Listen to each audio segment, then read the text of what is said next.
Seja muito bem-vindo ao Amor e Fé Pod. Estamos aqui mais uma vez para poder trazer esse podcast onde você vai aprender sobre a palavra de Deus. O objetivo é trazer edificação através da palavra. E estamos aqui com o apóstolo Rogério Costa, esse homem de Deus, Glória a Deus. cheio do Espírito Santo. Amém, pastor. Hoje nós vamos falar sobre altares, guerra de altares. Seja muito bem-vindo, apóstolo. Fique à vontade. É uma honra aqui aprender mais uma vez com o senhor. Então, quero trazer aqui, nesse início, a primeira pergunta. Quando a gente fala de altares, biblicamente, o que seria um altar, apóstolo? Deus abençoe. Obrigado, pastor Mateus. Obrigado você que está nos acompanhando. Obrigado pela sua presença.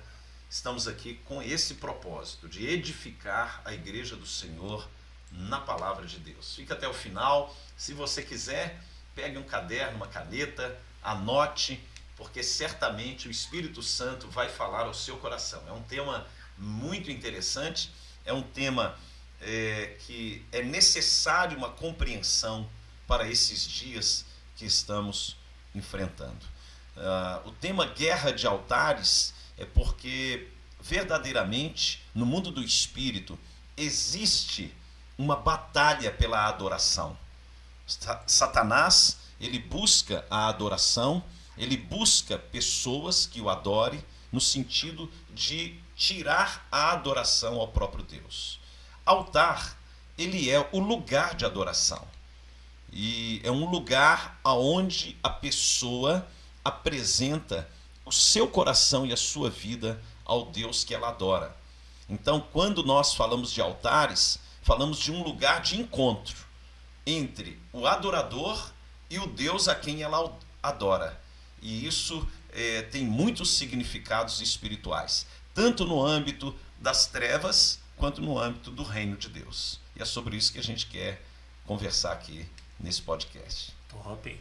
Então vamos para cima.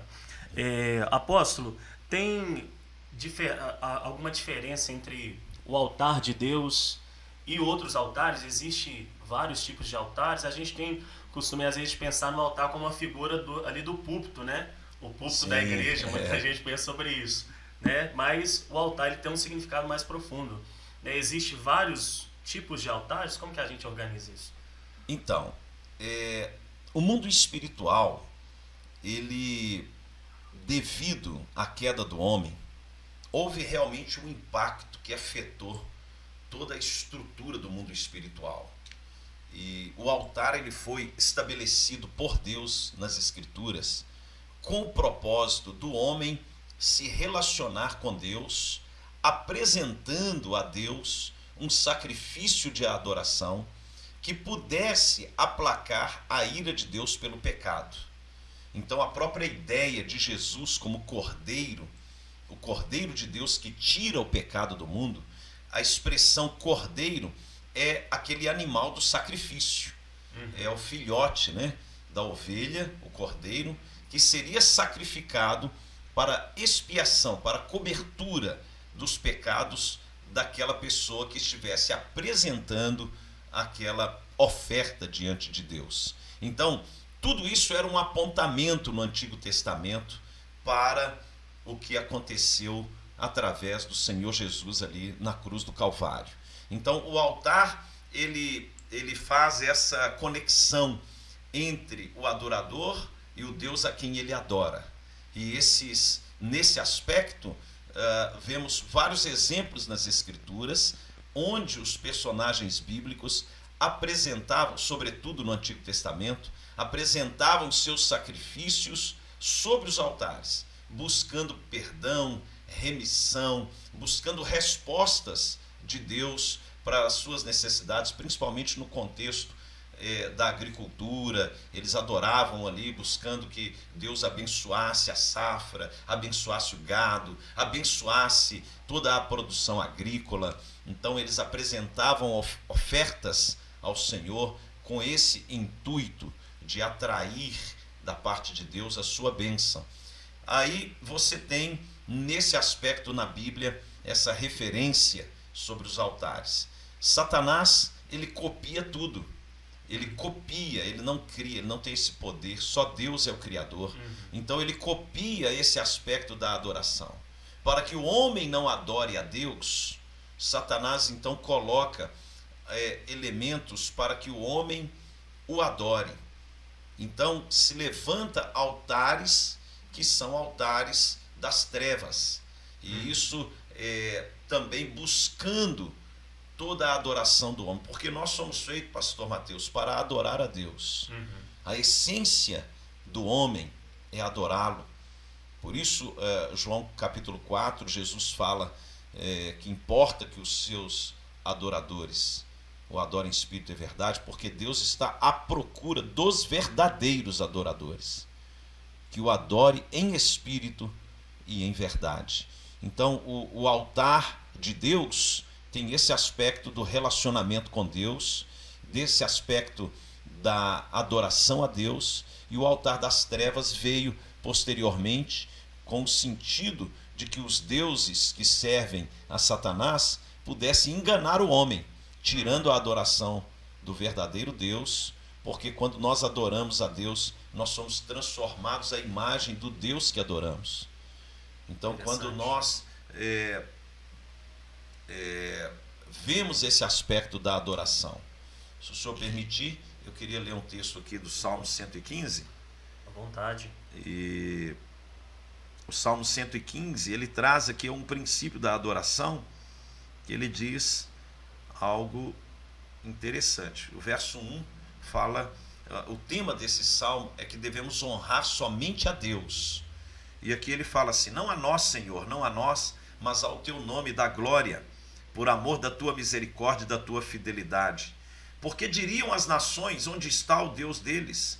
No céu está o nosso Deus, e tudo faz como lhe agrada. O próprio salmista, ele faz uma abordagem sobre esse aspecto da adoração. Só Deus é digno de ser adorado. Só Deus é digno de ser adorado. Só que o que acontece, verso 4: prata e ouro são os ídolos deles, obra das mãos de homens. A idolatria, ela surge como resposta da criação do homem, pela influência do diabo, de divindades, ídolos, objetos, entidades que pudessem substituir a adoração ao verdadeiro Deus. Então nós observamos que as pessoas levantam altares para os ídolos, que elas idolatram. E o coração do homem é uma fábrica de ídolos.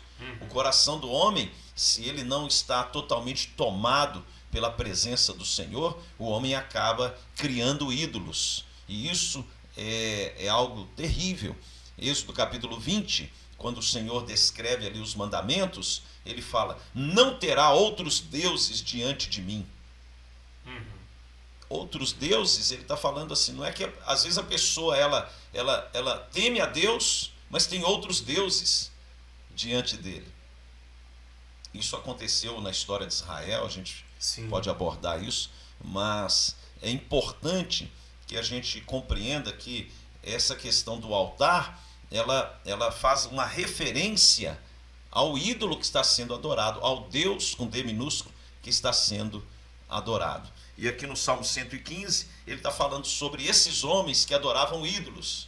Aí ele diz assim: tem boca e não falam, tem olhos e não veem, tem ouvidos e não ouvem, tem nariz e não cheiram, suas mãos não apalpam, seus pés não andam, som nenhum lhe sai da garganta. Então ele estava descrevendo a questão da construção dos ídolos e esse aspecto material, que eles eram apenas uma representação dos deuses que estavam sendo adorados nos altares. E no verso 8 ele fala: tornem-se semelhantes a eles os que os fazem e quantos neles confiam. Então, quem adora esses deuses torna-se semelhante a eles, porque nós nos tornamos semelhantes ao Deus que nós adoramos. Se nós adoramos a Deus Todo-Poderoso, nós seremos transformados à sua imagem e semelhança, como no estado original da criação. E por isso a ideia do altar, para que nós pudéssemos receber o reflexo da glória de Deus e sermos transformados naquilo, tudo que ele é, o Deus santo, eterno, o Deus poderoso. Então, quando nós desenvolvemos uma vida de adoração, quando nós construímos um altar de adoração a Deus, aquilo que Deus é transferido para as nossas vidas. E isso é o princípio. Por isso que o diabo, ele quer roubar a adoração, para que as pessoas elas acabem servindo a ele e tornem-se semelhantes a eles. E o verso 9, para concluir esse ponto, diz assim: Israel confia no Senhor, ele é o seu amparo e o seu escudo. Então, quando nós adoramos o Deus Pai de nosso Senhor e Salvador Jesus Cristo, ele é o nosso amparo, ele é o nosso escudo. Nós nos tornamos semelhantes ao Todo-Poderoso. Interessante, apóstolo. Agora, muito importante esse conhecimento que o senhor trouxe, porque o que tem de pessoas que perecem em várias áreas e em vários ângulos da vida porque não tem um altar construído, um altar de adoração, né? É interessante. Não necessariamente a pessoa precisa ter aquele espaço lá dentro de casa, a capela ou alguma coisa referente a isso e para ter um altar. Ela pode, pelo simples fato de idolatrar alguém ou concordar com outras práticas, né, que não sejam uma adoração a Deus, ela pode estar adorando ídolos e trazendo maldição, né, para a vida dela, para a casa dela. Porque no Antigo Testamento, pastor Mateus, nós vemos várias referências sobre os altares. Se o altar é um lugar de encontro com Deus, se o altar é um lugar de transferência dos aspectos dos céus para a terra, se o altar é um lugar onde os portais de acesso aos ambientes espirituais são abertos, então Deus ele traz ao longo da história bíblica homens, mulheres, pessoas que tiveram altares, que levantaram altares, que atraíram respostas do céu através desse relacionamento de adoração, que transformaram a própria história do povo de Deus. E por isso Deus, ao longo das Escrituras, ele vai orientando o seu povo a edificar um altar. Então, tudo isso era um apontamento profético para aquilo que Deus ele realizou. Vamos ler aqui em Gênesis capítulo 8. Nós começamos aqui com o primeiro altar que se tem referência com essa expressão altar. Existem, por exemplo, alguns historiadores que têm a referência de que Abel levantou o primeiro altar quando ele faz aquela oferta que foi aceita por Deus. Sim. Isso também pode ser considerado um altar. Abel e Caim, filhos de Adão, eles já tinham a consciência da necessidade de um altar. Como é que eles sabiam sobre isso? Certamente Deus instruiu Adão, que instruiu aos seus filhos sobre a necessidade da adoração a Deus. Então, em Gênesis 4, eles trazem essa oferta ao Senhor. Abel entrega do seu rebanho ali, das suas ovelhas, e Caim ele trouxe ali da sua colheita. Então, qual que era a ideia dos filhos de Adão de apresentar ofertas ao Senhor? Por que isso? Né? E a Bíblia fala que Deus se agradou de Abel e de sua oferta. Então ali já tem uma referência na adoração. Só que a expressão altar, ela não é usada nesse texto. A expressão altar, ela é usada inicialmente no capítulo 8, quando Noé ele desce da arca logo depois do dilúvio. E a Bíblia diz no verso 20: levantou Noé um altar ao Senhor e, tomando de animais limpos e de aves limpas, ofereceu holocaustos sobre o altar. E o Senhor aspirou o suave cheiro e disse consigo mesmo: não tornarei a amaldiçoar a terra por causa do homem, porque é mau desígnio íntimo do homem desde a sua mocidade, nem tornarei a ferir todo vivente como fiz. O que ele está dizendo? Ele está dizendo que através dessa revelação, Noé ele traz um ato de adoração a Deus, e Deus traz uma resposta por esse ato, uma promessa. Então, quando uma pessoa ela tem um altar, ela atrai uma resposta de Deus. O que nós percebemos é que a falta de entendimento sobre a importância do altar na vida de uma pessoa faz com que ela tenha uma vida devocional muito rasa. Ela faz uma oração mais por desencargo de consciência, mas ela não desenvolve um relacionamento com Deus, porque ela não está crendo que os céus vão responder àquilo que ela apresenta no altar. Então, nós precisamos ter uma revelação sobre isso. Noé, ele levanta o altar, Abel levantou um altar ao Senhor, eles tiveram respostas. E isso é extraordinário. E quando nós temos esta ideia e essa revelação da importância do altar, nós vamos também, através de Cristo Jesus, o Cordeiro de Deus, desenvolver um relacionamento com Deus, um relacionamento pelo seu sangue, um relacionamento pela sua obra, um relacionamento de fé, diariamente, levantando um altar no mundo do Espírito, aonde as respostas de Deus virão. Se a pessoa ela compreende que é no altar que Deus ele vai responder o seu clamor, ela teria uma vida devocional, a igreja teria uma vida devocional mais dedicada, mais consagrada ao Senhor. Então, o altar, antigamente se usava, o senhor usou a referência aí de Noé, pedras, né, ou alguma coisa, algo desse tipo. Para mim hoje começar a construir um altar, para quem está nos assistindo, talvez a pessoa não tinha o conhecimento sobre o altar, está tendo agora. Para ela começar a erguer um altar ao Senhor, por onde que ela começaria? Com leitura da palavra? Como que seria? Sim, é muito boa pergunta para nós compreendermos que os altares no Antigo Testamento, eles eram um apontamento profético. Então, naquele tempo, havia essa estrutura, haviam vários modelos de altares. Tem até um texto que eu gostaria de ler aqui, que está no próprio capítulo 20 de Êxodo, a partir do verso 24, logo depois dos mandamentos, o Senhor ele fala para Moisés orientar o povo sobre como levantar um altar. Esse texto, Êxodo 20, verso 24. Um altar de terra me farás, e sobre ele sacrificarás os teus holocaustos, as tuas ofertas pacíficas, as tuas ovelhas e os teus bois.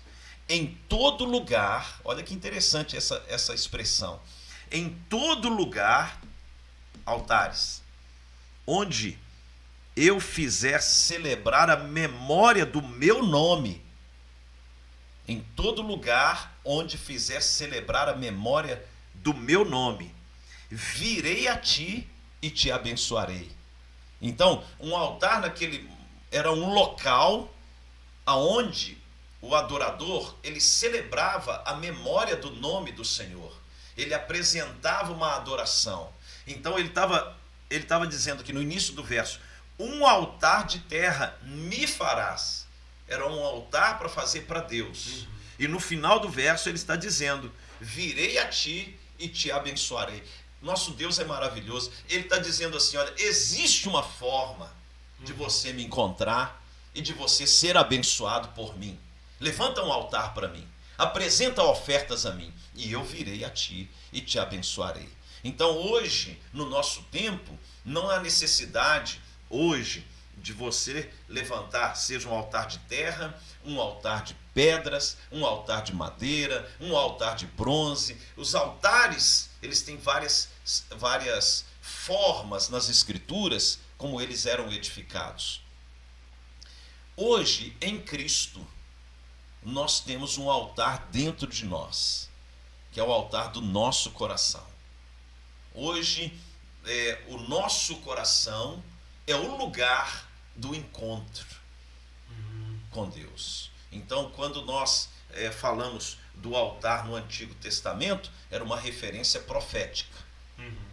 Hoje, o altar que nós apresentamos ao Senhor é o nosso coração. Então, quando nós nós podemos orar em qualquer lugar, nós podemos adorá-lo em qualquer lugar, e o que havia no Antigo Testamento eram referências proféticas daquilo que se cumpriu em Jesus Cristo. Então, em Jesus, o altar já está dentro de nós, o Cordeiro já está dentro de nós, o Cordeiro de Deus já está dentro de nós. Então, para uma pessoa, respondendo a sua pergunta, ela começar a levantar um altar, a primeira coisa que ela precisa é compreender a necessidade de um relacionamento com Deus pela fé em Jesus Cristo. É ela se prostrar diante de Deus na sua casa, no seu trabalho, ou ela está diante do Senhor dirigindo o carro, ali ela pode falar com Deus em qualquer lugar. Não é mais o lugar físico que determina o lugar do altar, mas um coração quebrantado. E ali nós temos referências proféticas do altar. Não quer dizer que você não possa fazer um ato profético. Sim. Nós cremos que isso aconteceu. O próprio Senhor Jesus, ele apresentou um altar, o altar da salvação, porque os altares eles têm identidade, pastor Mateus. Os altares, a gente pode falar um pouquinho sobre isso, que isso é muito interessante, que os altares eles têm identidade. E o altar da salvação foi o que Jesus, ele se cumpriu ali no Monte Calvário. E isso é extraordinário, né? É maravilhoso. Entendi. Então, o sacrifício de Cristo ali no monte ali foi um altar também? Foi um altar. Rapaz, No Antigo Testamento, olha que interessante, Abraão, ele é até citado em Hebreus como um dos heróis da fé ali, ele é o pai da fé, porque o altar de Abraão, ele levantou 4 altares, Abraão, ele levantou o altar da fé. Noé levantou o altar da obediência a Deus. Elias levantou o altar da batalha espiritual no Monte Carmelo. Davi levantou o altar da adoração a Deus na Eira de Araúna. Você tem os altares de intercessão que Daniel levantou ali na Babilônia. Você tem várias referências proféticas dos altares no Antigo Testamento, e esses altares eles tinham referências e identidades. Altar da obediência, altar da fé, altar da batalha espiritual, altar de adoração, o altar de Cristo, que é o altar mais completo e perfeito, que é o altar da nossa salvação, da nossa redenção, da remissão da humanidade, o altar que foi apresentado ali no Monte Calvário. Então, da mesma maneira que você tem a identidade dos altares no Antigo Testamento, na Antiga Aliança, nós temos também os nossos altares. Então, quando nós carregamos uma identidade no mundo do Espírito, o que acontece? O meu altar, ele tem uma identidade.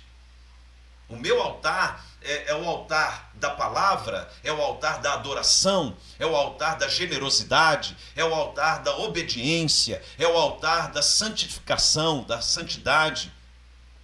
Então eu vou construindo dentro do meu coração altares a Deus que está relacionado à maneira que eu vivo.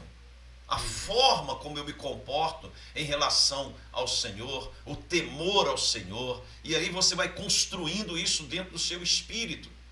E aí a pessoa ela tem um altar no mundo espiritual. Se é um altar consagrado a Deus, vai ter uma identidade daquilo que revela o coração do homem em relação a Deus. Se é um altar que está relacionado às trevas, isso também vai ser revelado no mundo espiritual, porque existe o altar da rebelião, o altar do orgulho, o altar da soberba, o altar da indolência, da preguiça, o altar da inconstância, o altar da desobediência. Os altares das trevas também têm suas identidades, que revela aquilo que a pessoa carrega no coração. Então o nosso altar, ele precisa ser santificado. Eu me lembrei de um texto aqui agora, quando eles estavam consagrando os altares no tabernáculo, e em Êxodo 29, é muito forte esse texto, verso 37. Olha que interessante, o próprio Deus falando sobre a santificação dos altares, e para que nós pudéssemos entender isso no aspecto do coração do homem. Então, verso 37, 7 dias farás expiação pelo altar. Quer dizer, expiação era a cobertura de sangue, através da purificação pelo sangue. E o consagrarás. Agora olha essa frase final aqui do verso 37. E o altar será santíssimo. Tudo o que tocar será santo. O altar será santíssimo. Olha só, 7 dias de consagração da expiação. Agora o senhor imagine, pastor Mateus, uma pessoa que compreende as escrituras numa perspectiva profética. E ela entende nesse texto 7 dias de consagração do altar do coração. 7 dias de arrependimento. 7 dias de busca pela obediência a Deus, de quebrar todos os altares das trevas dentro do coração do homem. 7 dias de renúncia, 7 dias onde a pessoa vai se purificar e ser trabalhada através do arrependimento. Então, depois desses 7 dias, nós vamos aqui, como está dizendo o texto de Êxodo 29, o altar será santíssimo e tudo o que tocar será santo. Aí você imagine uma pessoa com o coração purificado, santificado, consagrado a Deus. Ela agora apresenta uma adoração ao nosso Deus com o coração limpo, com o coração santificado, purificado pelo sangue de Jesus. Então o impacto daquela adoração vai destruir as obras do diabo, que a arma mais poderosa que existe é a adoração. O impacto da adoração vai abrir os céus sobre uma região. O impacto daquela adoração de um coração puro vai fazer com que anjos do Senhor sejam atraídos, que a presença de Deus venha. E isso é extraordinário. Nós vemos o próprio Deus nos instruindo nas Escrituras, tudo sobre a lei dos altares, para que a gente possa ter uma vida de relacionamento com Ele, por intermédio de Jesus Cristo, e o nosso coração ser purificado. Muito top, muito top. Eu estava lembrando aqui sobre, o senhor falou sobre a identidade dos altares, né? E aí a gente tem várias passagens no Antigo Testamento, também no Novo, mas cada vez que teve um altar em cima do monte, foi um impacto de uma região, de um povo, foi uma liberação muito forte de Deus, né? É verdade. A gente tem ali, quando Elias sobe o monte, o Senhor trouxe aí, o Israel inteiro cai de joelhos. Cai de joelhos, clamando, só o Senhor é Deus. Só o Senhor é Deus. Só o Senhor é Deus. Eles renunciam a Baal, porque naquele contexto de Elias, eles andavam pela influência dos povos, já desde a época depois de Moisés, Josué, aí vieram o tempo dos juízes. Já no tempo dos juízes, por causa da conquista das terras, já começaram ali os midianitas com adoração a Baal. E nós vemos a própria referência de Gideão, quando Gideão ele é levantado por Deus para libertar Israel das mãos dos midianitas. O que Deus fala com ele? Antes de você cumprir o seu propósito, destrua o altar de Baal, que estava na sua casa. Então Baal já estava influenciando o povo naquele tempo. Quando chega em Elias, a nação já estava tomada. E ali Deus, então, ele faz Elias, direcionado pelo Senhor, um desafio no Monte Carmelo. E ali o Senhor, ele responde no altar de Elias, porque o nosso Deus, ele responde aos adoradores. E ali, quando nós vemos esse embate, vemos o poder de Deus destruindo ali nos céus a adoração a Baal, e o povo se prostra diante do Senhor. Por isso que é muito importante, você que está nos assistindo, você ter a compreensão que o seu altar de adoração na sua casa, na sua vida, vai derrubar os altares das trevas, vai derrubar os altares que estão ao redor, porque maior é o nosso Deus. E quando nós o adoramos, a sua glória vem e se manifesta em nossas vidas. Muito top, apóstolo. Tem muita coisa que dá para entrar aqui e falar sobre o altar. É verdade. Eu mesmo estou cheio de coisa aqui, mas o tempo não nos permite, não né? Nos permite, é não nos permite. Mas para a gente caminhar para o final aqui, o senhor quer deixar um recado final para a galera que está acompanhando? Então, eu gostaria que você entendesse que os altares, eles representam muito mais do que um lugar só de relacionamento. Ele fala da nossa própria essência, da essência de Cristo dentro de nós. E eu queria, pastor Mateus, convidar você que está participando desse podcast aqui, para a semana que vem vamos dar continuidade nesse assunto e vamos falar um pouco mais sobre os altares e nossa adoração a esse Deus maravilhoso que nos amou, nos ama e preparou a nossa eternidade. Estamos muito felizes de estar aqui. Muito obrigado, pastor Mateus, que Deus o abençoe poderosamente em nome de Jesus. Amém. Eu que agradeço, nós que agradecemos, apóstolo. E você que acompanha aí, clica, deixa seu like, compartilhe com o máximo de pessoas que você puder. E na próxima sexta-feira nós vamos dar continuidade. Pessoal, tem muita coisa aqui que a gente vai entrar, tá? Então já deixa marcado, não perca, na próxima sexta-feira vai sair a parte 2, a continuidade desse podcast. Deus te abençoe, abençoe a sua casa, a sua família e até na próxima sexta. Muito obrigado, apóstolo. Obrigado, pastor. Tamo junto. Amém. Tamo Deus junto. abençoe.